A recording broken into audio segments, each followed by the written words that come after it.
back again for the May Day bank holiday, as I was actually able to do the script while doing the description for Pathophysiology, which would be out by the time this one uploads, so yeah.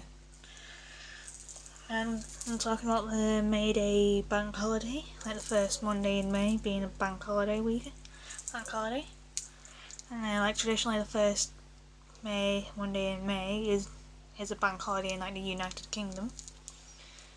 And it's called May Day in like England, Wales and Northern Ireland, and is also known as Early May Bank Holiday in Scotland. It is likely to have originated as a Roman festival honouring the beginning of the summer season in the Northern Hemisphere. And in more recent times this has been as a day to campaign for and celebrate workers' rights.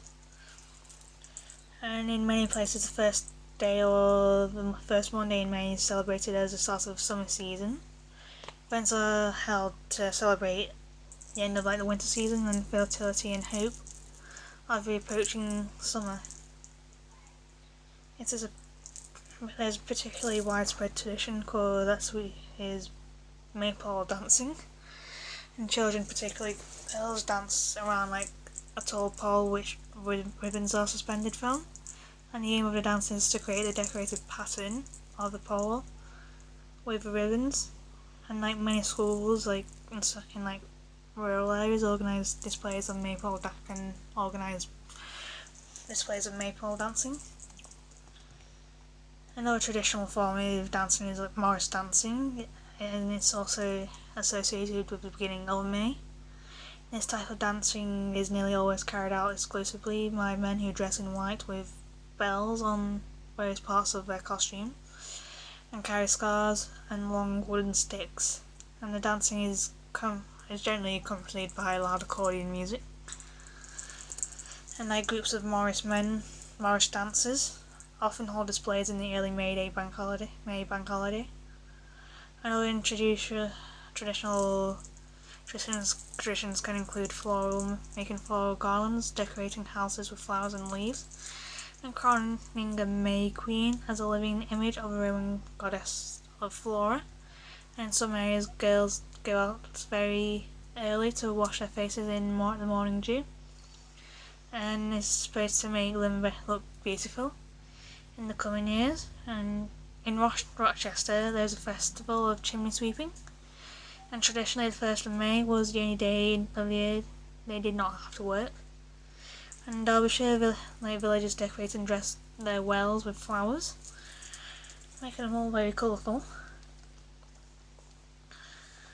And May the 1st or the first Monday in May is also known a large day for marches, particularly in London, to celebrate and demanding work rights for workers, as many aspects of the marches were organised by trade unions, and some people had travelled large distances to join in with the marches, and in some years the marches have ended violently, but most of the time these days they've remained peaceful. And the first Monday in May is bank holiday, and many people have a day off work, and many organisations, businesses and schools are closed, while stores can vary between open and closed. According to local customs, there's no public transport can sometimes run on a holiday transport timetable as well. There have been many types of May Day celebrations that date back to fertility rituals performed in pagan times, and it's particularly true when celebrating the aforementioned Flora, the Roman goddess. And through the ages there have been many attempts to outlaw this type of celebration because it was seen as unchristian, but the celebrations have been remarkably robust. And in Scotland, the early May bank holiday has been observed on the first Monday of May since 1871, but was introduced into to the rest of the UK in 1978, and in 1995, and only in that year, the bank holiday was moved to second Monday in May, May the 8th, to commemorate the 50th anniversary of Allies accepting surrender of the armed forces of Nazi Germany, which was a formal end of World War II in Europe anyway, and was known as Victory in Europe or Europe Day or VE Day. So yeah, this is a little bit on May Day, the May Day bank holiday, and yeah, I'll see you all very soon.